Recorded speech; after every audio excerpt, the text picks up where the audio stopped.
जब सागर शांत हो तो जहाज के चालक को अधिक होशियार से जहाज चलाने की आवश्यकता नहीं पड़ती। लेकिन जैसे ही तूफान आता है और जहाज डूबने का खतरा पैदा होता है, तब यही चालक या कप्तान अधिक सावधानी बरतने लगता है। जब जहाज में सवार सभी लोग घबरा रहे होते हैं, तब यही कप्तान मुस्कुराता हुआ अपनी संपूर्ण योग्यता को काम में लाता हुआ जहाज से बचाकर सही सलामत।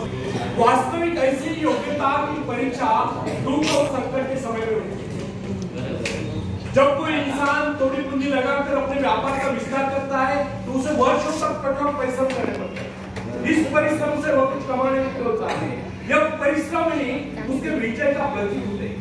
अपने ग्राहकों को शब्द जाल में फंसाकर वो अपने व्यापार को बढ़ाता है और एक दिन सफल व्यापारी बन जाता है। बाद में छोटे मोटे कारोबारी संकट उसका कुछ नहीं बिगाड़ पाते। जो लोग इससे पहले उसे कम पूंजी वाला समझकर उसका मजाक उड़ाया करते थे, आज वही लोग उसकी सफलता की प्रशंसा करते नजर आते हैं। इसे कहते हैं अपने हाथों अपने भाग्य का निर्माण, आत्मशक्ति का चमत्कार। फ्रेंड्स, जिसके पास धन की शक्ति हो, उसे शिक्षा प्राप्त करके या विद्या प्राप्त करके आत्म विकास करने का अवसर कहाँ है? वह तो धन की शक्ति पर निर्भर कर ये सोचता रहता, मैं चाहूं तो विद्वानों को खरीद सकता। लेकिन फ्रेंड्स, जो विद्या प्राप्त करना सबसे जरूरी समझता है, वह रात भर अध्ययन करता रहता है, क्योंकि उसे पता है कि उसका कोई सहारा नहीं है।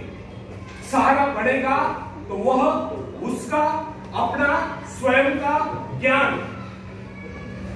जिस आदमी को पता हो जाता है कि उसे बाहरी सहायता मिलना बंद होगा है, वो या तो अपने पांव पर खड़ा हो जाएगा या गिर जाएगा। वास्तविक उस समय उसे बहुत ही कठोर परिश्रम की आवश्यकता महसूस होती है और सफलता की कलम से बचने के लिए उसे अपने व्यक्तित्व की रक्षा करनी चाहिए। ऐसे लोग अपने आत्मविश्वास की शक्ति के बल पर दिन रात कड़ी मेहनत करते हैं और सफल हो जाते हैं। फ्रेंड्स, जब मनुष्य पर संकट की घड़ी आ जाती है, जब वो किसी तरह से अपनी जीविका चलाने में असमर्थ हो जाता है, तब कोई निर्णय होता है जो सफलता प्राप्ति के लिए पूर्ण पसीना एक कर देता है, ताकि उसे असफलता का मोह न देखना पड़े। संकट काल में तो मनुष्य की बुद्धि का पता चलता है।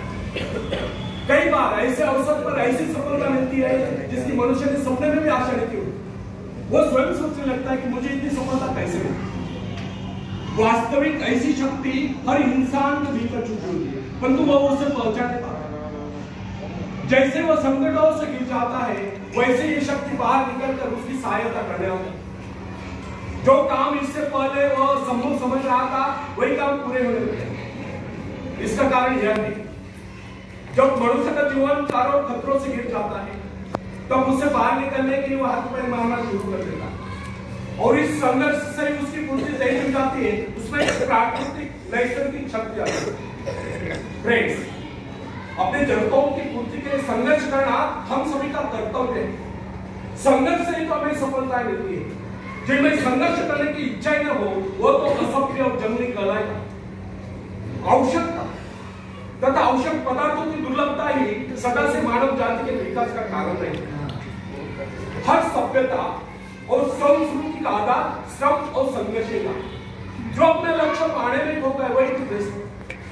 कई वैज्ञानिक अपने साधना में हीन होकर अपने लक्ष्य को पाने के संघर्ष में जूझते रहे। उनके परिवारजन अभावग्रस्त होकर भूखे मर गए, परंतु उन्होंने अपने उद्देश्य को प्राप्त करके चैन की सांस ली। जब उन्हें सफलता प्राप्त हुई, तो लोगों को उनके आविष्कार रहने की सोच बहुत बड़े आश्चर्य से मिली। फ्रेंड्स, आवश्यकता ही आविष्कार की जगह, शोध की जगह है। जरूरत का ही कमाल है जिसने मानवीय सभ्यता को कहां से कहां पहुंचा दिया। अश्व युग से संघर्ष जरूरत की लक्ष्य का निर्भर करती है। इसे पाने के लिए वैज्ञानिक तथा शोधकर्ता जी जान से जुट जाते हैं। मनुष्य की गुप्त शक्ति का पता उस समय चलता है जब कोई जरूरत आकर उसके सामने खड़ी होती है, उसकी पूर्ति के लिए वो संघर्ष करता है। मनुष्य की यह गुप्त शक्ति आपातकाल में प्रकट होती है। इसका सीधा अर्थ यह हुआ, यदि मनुष्य को किसी वस्तु की आवश्यकता ही न हो, तो उसके आंतरिक शक्ति का अंत हो जाए। बाहरी सहायता लेने से भी इस आंतरिक शक्ति को बाहर निकलने का अवसर नहीं मिलता। जो काम इस शक्ति द्वारा लिया जाने वाला था, वही काम हम दूसरों की सहायता लेकर झटपट कर डालते हैं और पंगु तथा शक्ति बने रहते हैं।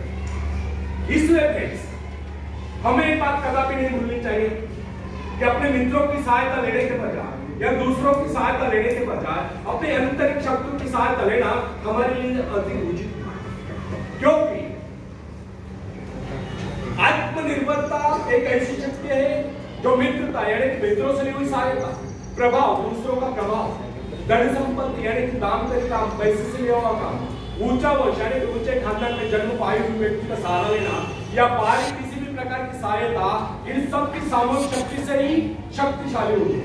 इन शॉर्ट, आत्मनिर्भरता एक ऐसी शक्ति है जो मित्रता, प्रभाव, धन संपत्ति, ऊर्जा या बाहरी किसी भी प्रकार की सहायता, इन सब की सामूहिक शक्ति से ही शक्तिशाली होती है। आत्मनिर्भरता की सहायता लेकर मनुष्य भीषण से भीषण बाधाओं को भी पार कर पाता है, भयंकर कठिनाइयों पर भी विजय प्राप्त करता है, बड़े से बड़े आविष्कार की शोध करने में भी सफल हो जाता है। इंसानी गुणों में सबसे अधिक शक्ति आत्मनिर्भरता की है। जो इंसान अपने सहारे जीता है, जो अपने बल पर चलता है, जो अपने लक्ष्य पर चट्टान की भांति डटा हुआ है, जो बाधाओं को सामने देखकर जरा भी विचलित नहीं हुआ, जिसे अपनी कार्य कुशलता और कर्म शक्ति पर पूरा विश्वास है, वही सफल होता है। सत्य, पवित्रता और सुंदरता पर प्यार करना मनुष्य का स्वभाव है। जो व्यक्ति मौलिक विचारों के बल पर जीता है, जिसके कुछ सिद्धांत हैं जिन पर वह आरूढ़ रहता है, जो अपने वसूलों पर दूरता से कायम है, लोग उसे आश्चर्य से देखते हैं, उसके अनुयायी यानी कि शिष्य बनने का प्रयत्न करते हैं, क्योंकि लोगों के दृष्टि में वो महान है। फ्रेंड्स, यदि आप भी महान बनना चाहते हो तो अपनी शक्तियों को पहचानो। ईश्वर ने जो शक्ति आपको प्रदान की है, वो आपके भीतर छुपी हुई है, उसे जगाकर बाहर लाओ। यदि आप उसे जगाने में सफल होते तो सफलताएं आपके कदमों तले होगी और आप कामयाबी के शिखर पर होंगे।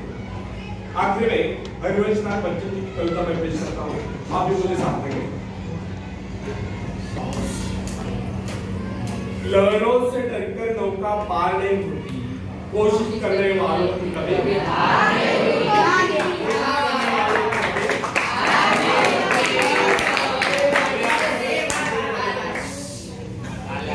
नन्ही चिट्ठी जब दाना लेकर चलती है, चढ़ती दीवारों पर 100 बार फिसलती है। नन्ही चिट्ठी जब दाना लेकर चलती है, चढ़ती दीवारों पर 100 बार फिसलती है। मन का विश्वास रगों में सांस भरता है, चढ़कर गिरना, गिरकर चढ़ना ना करता है। आखिर उसकी मेहनत बेकार नहीं होती,